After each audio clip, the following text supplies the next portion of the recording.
Friends, स्वागत है आप सभी लोगों का। तो आज की वीडियो में हम कुछ ऑब्जेक्टिव क्वेश्चंस करने जा रहे हैं फिजिक्स में, जो कि इलेक्ट्रिसिटी चैप्टर पे बेस्ड है। ठीक है, तो आइए हम लोग स्टार्ट करते हैं। हमारा पहला क्वेश्चन है 1 milli ampere is equal to dash ampere. 1 milli ampere जो होता है वो कितने एम्पियर के बराबर होता है। ये सिंपल सी क्वेश्चन है। ठीक है, तो आपके ऑप्शन हैं 1000 एम्पियर, 1/1000, 100 एंड डी में है 10। तो इसमें आपका सीधा सिंपल आंसर है 1/1000 मतलब बी। तो कहने का मतलब कि 1 मिली एम्पियर में हमारा ए 1/1000 एम्पियर होता है। अब 1/1000 को हम 10⁻³ भी लिख सकते हैं। इसका मतलब ये हुआ कि जो एम्पियर है वो बड़ा यूनिट है और जो मिली एम्पियर है वो छोटा यूनिट है।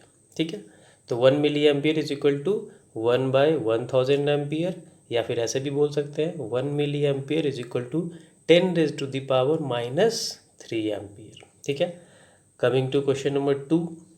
Current is measured by an instrument called. A में है एमीटर, बी में वोल्ट मीटर, सी में गैल्वेनोमीटर, डी में इलेक्ट्रिक टेस्टर। तो सिंपल सा क्वेश्चन है। इसमें आपसे बस यही पूछा जा रहा है कि हम लोग सर्किट में करंट को कौन से इंस्ट्रूमेंट से मेजर करते हैं। ठीक है, तो इसका आंसर होगा आपका ए, एमीटर। एमीटर से हम लोग किसी भी सर्किट में करंट को मेज़र करते हैं। ठीक है, एमीटर को हम लोग हमेशा सीरीज़ में लगाते हैं। ठीक है, और एक चीज़ और ध्यान रखना है कि एमीटर का जो रेसिस्टेंस होगा वो बहुत कम होगा। अब रेसिस्टेंस क्या होता है मैं आपको आगे बताता हूँ।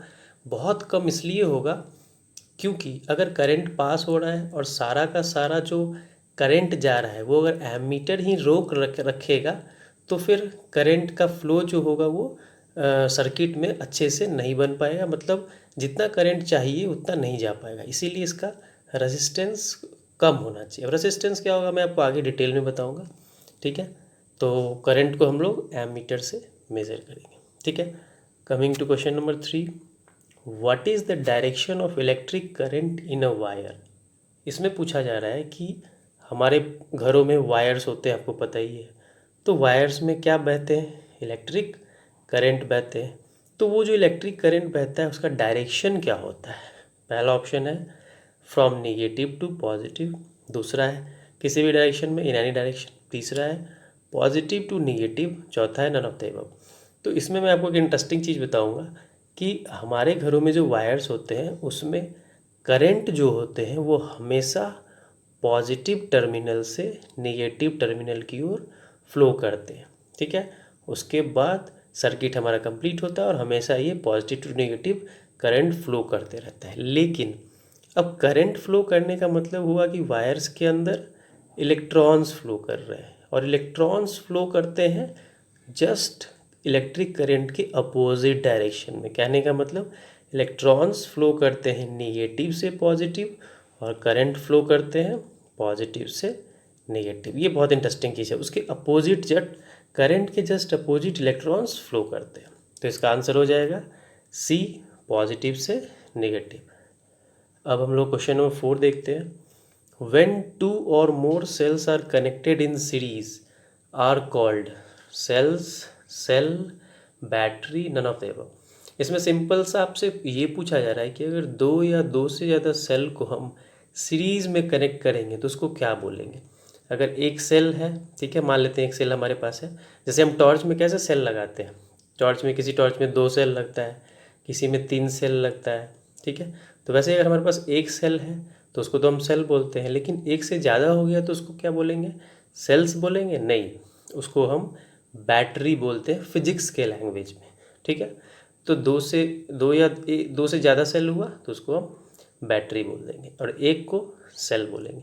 ये डिफरेंस होता है। ठीक है, अगर एक है सेल, दो या दो से ज़्यादा है बैटरी, तो इसका आंसर हो जाएगा सी, बैटरी।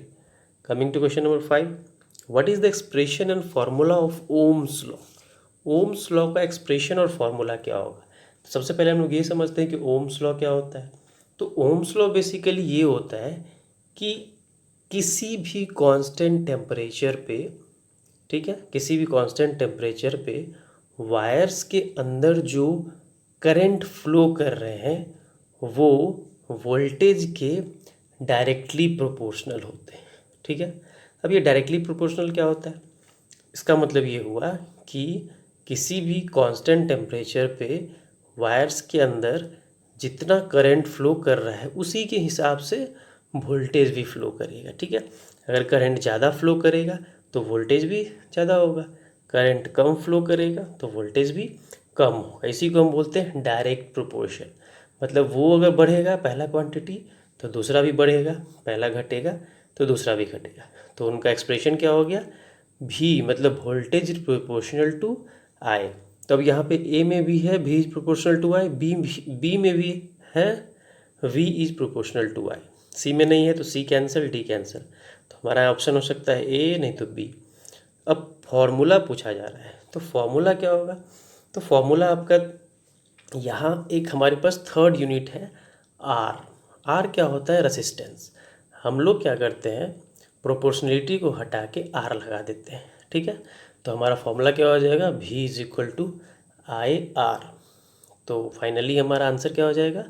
एक्सप्रेशन हो जाएगा V is proportional to I, formula हो जाएगा V is equal to I R. ठीक है, coming to question number 6, what is the another name of potential difference? Potential difference का दूसरा नाम क्या है? तो ऑप्शंस हैं voltage, volt, potentiometer, volt meter. ठीक है, तो पोटेंशियोमीटर तो हो नहीं सकता है क्योंकि ये डिवाइस है। वोल्ट मीटर तो ये भी एक डिवाइस है, तो सी और डी तो कैंसिल हो गए, बचा ए और बी। तो ए हमारा वोल्टेज है, बी वोल्ट है, वोल्ट तो किसी का यूनिट होता है। ठीक है, तो बचा ए, तो हमारा पोटेंशियल डिफरेंस का दूसरा नाम क्या होगा?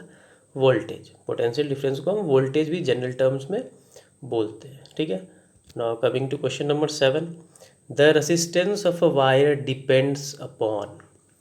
अब मैं आपको बताता हूँ कि रेसिस्टेंस क्या होता है। ठीक है, यहाँ पे पूछा जा रहा है कि रेसिस्टेंस का वायर किस किस चीज़ पे डिपेंड करेगा। तो पहले हम लोग ये समझते हैं कि रेसिस्टेंस क्या होता है। तो लेट अस सपोज दैट हमारे पास एक वायर है। ठीक है, अब वायर जो होता है वो किसी न किसी मटेरियल्स का बना होता है, जैसे कि कॉपर का, एल्युमिनियम का। ठीक है, तो जो कॉपर का वायर है, ठीक है, उसमें अगर हम करंट को फ्लो करवाएंगे तो जो वायर्स के मटेरियल्स हैं वो उसको फ्लो नहीं होने देगा। ऑल्दो वो कंडक्टर है, उसको फ्लो करने में हेल्प करेगा, लेकिन उसके अंदर भी कुछ ना कुछ मटेरियल्स हैं और वो उसको कहीं ना कहीं एक छोटे हद तक रसिस्ट करेगा कि मैं तुम्हें नहीं फ्लो होने दूंगा ड्यू टू दैट मटेरियल। ठीक है, तो उसी को हम लोग क्या बोलेंगे? Resistance of wire. मतलब अवरोध पैदा कर रहा है, रास्ते में रुकावट पैदा कर रहा है वायर्स। किसके रास्ते में? करंट के रास्ते में, उसको हम बोलेंगे रेसिस्टेंस। ठीक है, तो रेसिस्टेंस वायर का जो होता है किस पे डिपेंड करता है? ठीक है, तो पहला है लेंथ ऑफ वायर। अब लेंथ ऑफ वायर देखते हैं, जैसे कि हमारा लेंथ ऑफ वायर अगर 5 मीटर का है उसको हम 10 मीटर कर देते हैं। तो जैसे ही लेंथ ऑफ वायर हम बड़ा कर देंगे तो रेसिस्टेंस भी क्या हो जाएगा? बढ़ जाएगा। सिंपल सी बात है, क्योंकि वायर क्या हो गया? बड़ा हो गया, तो लेंथ ऑफ वायर पे डिपेंड करेगा। दूसरा है नेचर ऑफ वायर। हाँ, नेचर पे भी डिपेंड करेगा। कैसे? अगर मान लेते हैं हमारे पास ऐसा एक मटेरियल है जो कि ईजिली फ्लो करने दे रहा है, मतलब गुड कंडक्टर है, तो वो उसमें रेसिस्टेंस कम होगा। कोई बैड कंडक्टर है उसमें रेसिस्टेंस ज़्यादा होगा। ठीक है, तो ये भी एक फैक्टर होगा। सी है एरिया ऑफ क्रॉस सेक्शन। हाँ, एरिया ऑफ क्रॉस सेक्शन भी होगा। कैसे? अगर हम एरिया ऑफ क्रॉस सेक्शन को बढ़ा दें, ठीक है, जैसे हमारे पास एक वायर है, ठीक है, उसका area of cross section 2 millimetre square है। ठीक है, उसको हम 4 मिलीमीटर स्क्वायर कर दें, मतलब ज़्यादा रास्ता मिल गया वायर इलेक्ट्रिसिटी को जाने के लिए। ठीक है, तो वो बहुत अच्छे से जाएगा, तेज़ी से जाएगा। तो इसमें क्या हो जाएगा?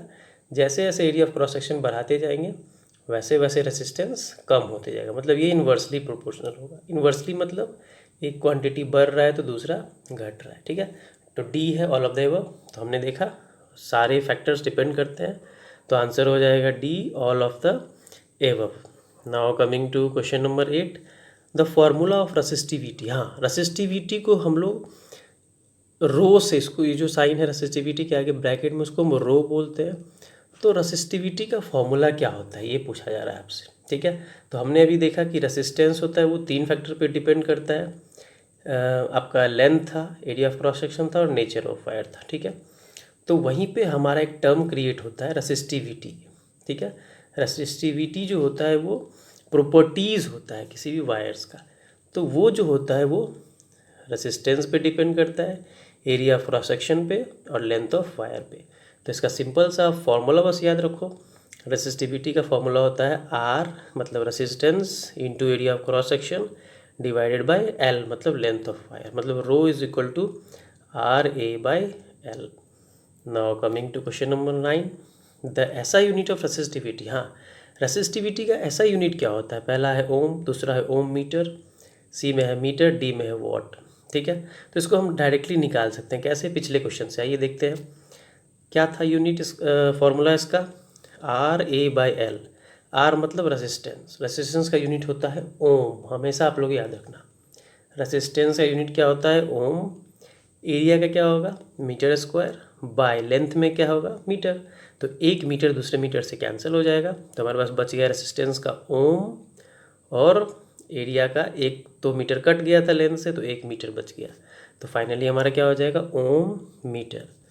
तो आंसर इसमें क्या हो जाएगा, the SI unit of resistivity is ohm meter. ठीक है, now coming to last question of today's, the heating element of electrical iron is made up of. अब हमारे पास आयरन होते हैं, इलेक्ट्रिकल आयरन आप सभी लोग यूज़ करते होंगे।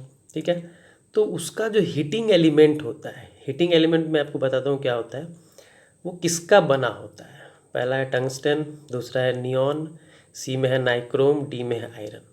ठीक है, तो जैसे जब हम लोग इलेक्ट्रिकल आयरन यूज़ करते हैं तो उसमें क्या फेनोमेना होता है, आइए समझते हैं। तो सबसे पहले क्या होता है, हम लोग करंट को फ्लो करवाते हैं सॉकेट में, जैसे ही हमने प्लग किया वहाँ से करंट फ्लो होगा, करंट फ्लो होकर कहाँ पे आता है, हीटिंग एलिमेंट के पास। आयरन के जो बेस का पार्ट होता है उसके जस्ट ऊपर हीटिंग एलिमेंट लगा रहा होता है। ठीक है, और वो जो एलिमेंट होता है वो नाइक्रोम का बना होता है। ठीक है, तो इसका आंसर हो जाएगा नाइक्रोम। अब नाइक्रोम का एक क्यों बना रहता है, तो नाइक्रोम का इसलिए बना रहता है कि नाइक्रोम जो वायर होता है, जो मटेरियल होता है, उसका रेसिस्टेंस बहुत ज़्यादा होता है। ठीक है, और उसका रेसिस्टेंस ज़्यादा होने के कारण करंट फ्लो करने का कोशिश करता है उस वायर से, लेकिन करंट फ्लो ही नहीं होने देता है क्योंकि रेसिस्टेंस उसका ज़्यादा रहता है। अब ज़्यादा रेसिस्टेंस होने के कारण करंट फ्लो नहीं हो रहा है, तो करंट को भी गुस्सा आ जाता है, तो वो क्या करता है फिर वहाँ पे हीट जनरेट कर देता है, और हमारा काम ही है हीट को जनरेट करवाना, क्योंकि आयरन का काम क्या है, हीटिंग से हम अपने कपड़े को प्रेस करेंगे, तो वहाँ पे हीट जनरेट हुआ, हमारा मोटिव सक्सेस हुआ, और हम उस हीट को यूज़ करके अपने क्लॉथ को प्रेस कर लेंगे, तो इसीलिए नाइक्रोम का बना होता है। ठीक है, तो आज के वीडियो में इतना ही, फिर हम लोग नेक्स्ट वीडियो में मिलेंगे। Thank you for watching, have a nice day.